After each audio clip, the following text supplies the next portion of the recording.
welcome to the video. It is the 22nd, Thursday the 22nd of August. God knows. Thursdays at the minute seem to be the day that I can go and train somewhere else, so I can film. So last week I did the non-training day, filming on the Thursday. This week I am going to go and train at Warehouse Gym in Leicester for the first time, so I've got some time to go elsewhere rather than in Loughborough. So I'll be training at Warehouse Gym in Leicester. So I'll film that up. Obviously you've just seen me make my oats. So first meal went in at about 8 o'clock, which is my standard 8 egg whites, 1 whole egg, that meal with the hot cross buns and the jam. My usual second meal would be a smoothie, but seeing as I'm training a little bit earlier today to make sure that I'm back in time for my evening clients, my second meal is now the pre-oats. The smoothie will come in later on in the day. Yeah? So if you're training at different times, all you've got to do is manipulate your meals around.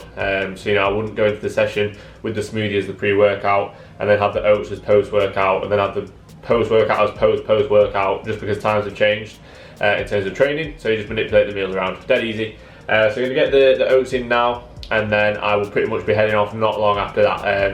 I will show you as well what I'm having for my pre and intra after I've had my oats right now. Okay, so just before I sit down and have my oats, I did get a question this morning on how I make these. So I'll pop my response here so you can have a read as to how I make the oats, how I make them look like this, how I make the texture like this. Okay, so it's all going to be there. So give that a read. Obviously pause the video and read it if you want to know how to make them like I do.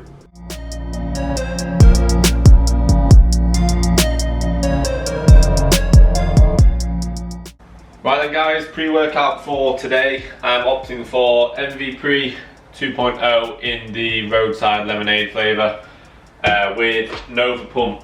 I've not had these two together yet, so I've had the MV Pre with the Komodo pump, not had those two together, so I'll let you know how that is. So I'm going to have 20 grams of each, which is a little bit more than 1 scoop, but I've been noticing that now I'm having 1 scoop, my body's just getting used to it, I'm not really feeling it, so going a bit over on that, see how that affects me.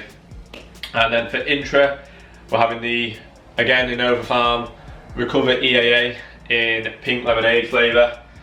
We'll go 1 scoop of that, which is 18.5 grams.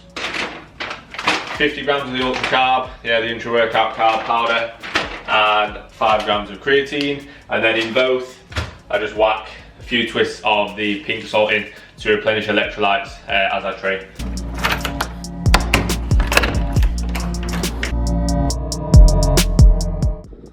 So I got my car cleaned for the first time in a very long time. Doesn't it look nice and shiny? Nice and shiny. Oh, I can't really drive like this. I think maybe about 6 months ago when the trend kind of died off, but it's a real thing. There's some. Okay, so on the way to Warehouse now. Usually when I'm driving somewhere that's any longer than sort of 15-20 minutes, I will put a podcast on. The podcast choice today is Josh Bridgman's podcast, Bridging the Gap. He's just talking about sleep at the minute. So I definitely recommend, doesn't have to be that specific one, it is a good one. But definitely recommend if you drive a lot or if you have a lot of spare time where you're not being productive with it, use that time to listen to a podcast, because you can gain a hell of a lot of knowledge from just listening to a podcast when you're driving along. So yeah, I've got that on. What I'm going to do as well is have a quick taste test of the MV Pre, the roadside lemonade and the Nova Pump together. Yeah, so I'm about 20 minutes away from the gym. It's about half an hour away, 20 minutes away now. So we're going to get the pre-workout down so then it's hopefully in my system ready to go when we get there. So like I say, roadside lemonade, MV Pre, Nova, I can't remember what flavour I got, Nova Pump, but this is what it is.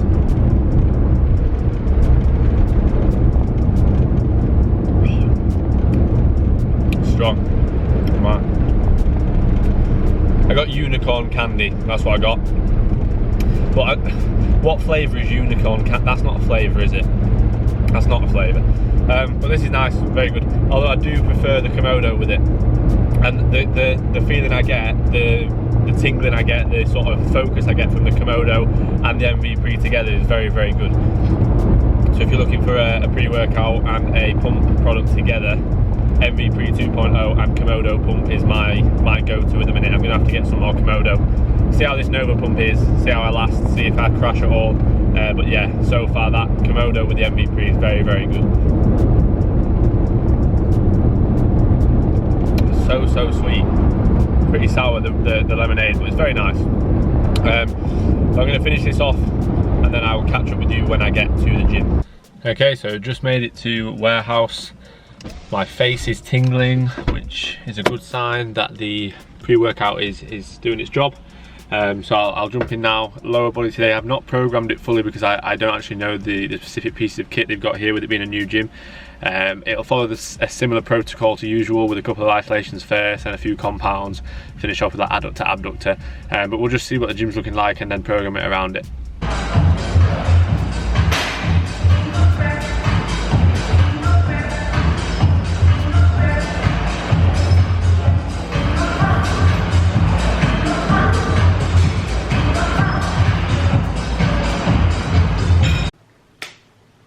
Right then guys, welcome to the voiceover. This is going to be a little bit longer than usual with a little bit of information that I usually might not be able to get in when I do a shorter one. So first movement is a leg extension.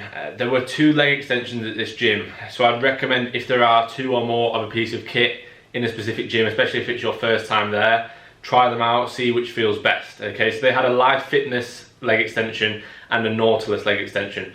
Okay, so Nautilus is a very, very good brand of gym kit. So I still tried the Life Fitness, but the Nautilus was much better. The resistance profile was much, much better. I was loading it from the bottom. It felt as though the load was still at the bottom just as much as at the top, rather than usually very heavy at the top on these kinds of machines. So I hit 3 sets on that. And the reason that I've got that in first is so that I can get the quads really short before I go into the compounds. If I was to have that in later on in the session, I would struggle to get the quads short and I would struggle to actually progress that movement if I was just having it in when I'm knackered at the end of a session. So moved on to a prone leg curl. So unfortunately their seated leg curl was also Nautilus, but it wasn't a good one. It was one where the upper pad is on your shin versus locking you in at the quads. So I was all over the place trying to perform on that, and I knew that I wouldn't like that one. So I moved on to the prone leg curl. This felt very, very nice. The reason I'm on my forearms rather than sort of laying with my chest on the pad is to really focus on keeping my hips down as best as I can. With that being what your body wants to do is try and lengthen the hamstrings at the hip, rather than what we're trying to do is shorten the hamstrings as much as possible. Your body's trying to bring your hips up to make it easier for you. We want to keep those hips locked down as much as possible. So mine are coming up slightly. A little bit frustrating. The focus is to keep them down. Again, the reason I've got that in before the compounds is to really focus on getting the hamstring short and getting a good contraction and progressing that before we go into the compounds. So main movement of the session, the biggest compound of the session was the pendulum. So this is a Watson machine, a Watson pendulum squat. It's quite sticky, heavier than the Atlantis that I've been on before. Main focus on this is literally just to sort of almost like sit into that hole and explode out from the bottom. So I'm not thinking big squeeze on my quads or my hamstrings or my glutes. I'm just thinking get out of the hole, move the weight. But yeah, I failed on that one. That was with 3 plates. It was very heavy for 3 plates. So I did 1 set of 5 to 9. That was my loading set, focusing on muscle damage, loading the muscle as heavily as possible. Then I go into a back off set, high reps. This was, I aimed for 12 to 15 and I got 25. So the difference between 2 and 3 plates was massive. So again, you know, if you aim for a rep range, but you can get more than that, don't just stop at 12 if it feels easy and you're nowhere near failure. Yeah, I took that all the way up to 25, and just because I've gone over to 12 reps doesn't mean I've not got anything out of it. So that was a Widowmaker set, even though it wasn't structured to be one. So Widowmaker being a set above 20 reps. Then I moved on to the pendulum leg press. I did this single leg because with both legs it feels very odd. Pressing with both at the same time, it throws you off and it's hard to keep them moving at the same pace. So single leg on this. What I always do when I do single leg or single limb work, unilateral work, start on the weak side, take that to the rep range, and then move on to the strong side and match the reps you got on the weak side. The reason for that being, hopefully over time, that will mean that the weak side catches up with the strong side. So the stimulus will obviously be greater on the weak side because it's obviously weaker, so it's struggling more. The right side, for me, the strong side, so it just almost like matches the reps. Still tough, but it's easier. Main focus on this is to focus on driving through my heel rather than my toe. Predominantly want to focus on hamstrings and glutes versus quads, so heel focused, pressing through the heel. moved on to a muscle round on the leg press. So I did 6x4 here. This was tough, very, very tough. I think I got 6 plates per side. First time I've been on this specific leg press. Very tough, massively mental is a muscle round set. You've got to be in it mentally. But yeah, 6x4 with 5 deep breaths in between, and they were very, very quick 5 deep breaths in between. Cool, next movement was a glute focused back extension. Okay, so as you can see, my back is rounded the whole way through. Reason for that being I'm not trying to load the vertebrae of my lower back. I'm trying to load my glutes, and solely my glutes. So what I'm also doing is, as you can see, my toes are pointed out. So again, that's to incorporate the abduction focus on the glutes. So having the toes out means I can get a greater squeeze, almost imagine sort of like corkscrew movement into the glutes. And I'm thinking about just driving my hips into the pad. So I'm literally thinking at this point, drive hips into the pad, squeeze, control. So that was nice actually, and my glutes and hamstrings are weak for me, so they need bringing up. Moved on to rest pause set for the adductor and abductor, which is shown here. So that's basically hip failure, 15 seconds, hip failure, 15 seconds, hip failure, on the same weight, and then same again on the abductor. And then I finished on some calves. I don't usually have calves in on my leg sessions. I have them in on a push day and a rest day, but because the gyms that I usually train at don't have a seated calf raise, I thought I might as well make the most of this. What I did here was a triple drop set. So again, I took it to failure, then as you just saw there, I took a plate off, took it to failure again, took a plate off again, like I'm doing here, taking the plate off, straight back in, and then take it to failure again. And that was the session. All in all, very, very good. Would 100% recommend going to Warehouse if you've never been before.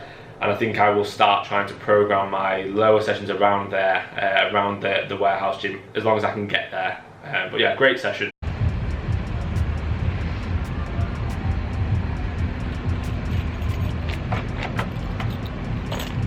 Didn't think I'd ever be that guy that puts his camera down to go back, to walk back, but I've just done it. Very, very good session, very nice gym. Definitely want to implement that gym more often, especially as I believe I will be competing next year, if not next year, 100% the year after. But that compared to Dynamite, compared to Pure Gym, obviously the other gyms that I usually train at, that's just next level. Atmosphere, music, kit they've got, yeah, love that. Very, very good. I would love to get a pull session and a push session in there soon. Just have a feel for the other bits of kit. I had a walk around then, but I was ready to get out boiling. But yeah, brilliant session, very, very tough. Time to go home now and get the post-workout meal in. Right then guys, back home now. Post-workout meal is ready. So I've got 150 grams of Frosties with 200 milliliters of 1% fat milk, 120 grams of cooked weight chicken breast, that'd be about 180 grams raw weight, and then one hot cross bun with 40 grams of jam. I also have what is usually meal 2 ready for, it'll be meal 4. So I'm going to have that. I have clients 5 till 8 tonight, so I'm going to have that, sit that through my 5 till 8 clients. Probably won't have it until gone 6:30.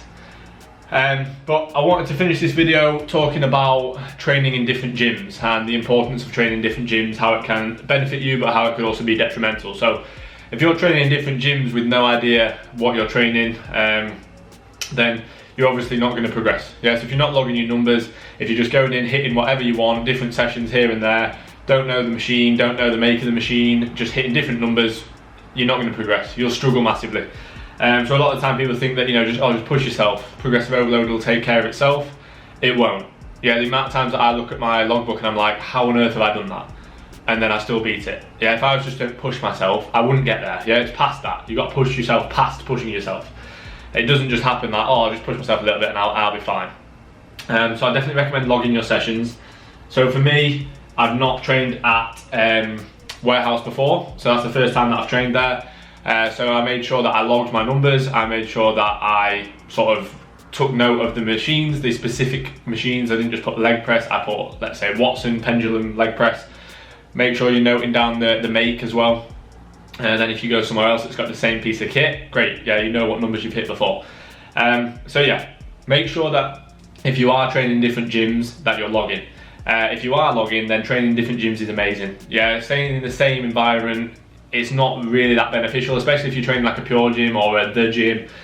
They're very generic, they're very, you know, boring music, not loud, you can't hear the music. The type of people that train there are just, you know, general population, which is absolutely fine. Just people who want to just improve in terms of fitness goals. But you go to somewhere like that today, like Warehouse, or you go to Ultraflex, and everyone's there for the right reasons. You know, everyone's there to support each other. It's a nice kind of atmosphere, loud music.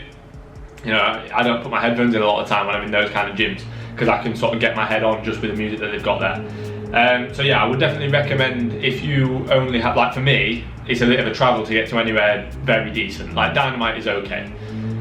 Pure Gym here is okay. It's a trek to, it's not a trek, but it's half an hour to Leicester, where the Warehouse gym was today, and it's very, very good actually. I enjoyed it today. I'll probably implement that gym in a lot more. But you know, Ultraflex is an hour away. You know, Ultraflex Leeds would be more. Rezo at Scunthorpe, over an hour. Other places around here, you've got Legends at Nottingham, not great. Yeah, so it's kind of, you've got to, if you don't live near a brilliant gym, it is worth having a bit of a sacrifice and go and train at a good gym, because you know the type of kit they've got there, especially if you're wanting to compete like I am, that can be the difference. You know, if I've just got a matrix leg extension, a matrix hamstring curl, they're not great. Yeah, they drop off at different portions of the movement. You can't manipulate the portions of the movement, the resistance profile. So going and training at different gyms, I would definitely recommend if you are serious about training. But I'm going to leave the video there. Next video will be a show day vlog, even though it's not me competing. Me and Shannon are going to go and watch the BNBF Midlands this weekend, which will be really, really good. First show that I'll ever have been to. So just to get an eye opener, sort of see what it's like, get a look in for what the standard is and what to expect if I'm competing next year or the year after. So yeah, leave the video there. Thank you for watching as always. If you are new, please subscribe. If you are not new, then please like it as well if you're new, if you want. And I will see you all in the next video.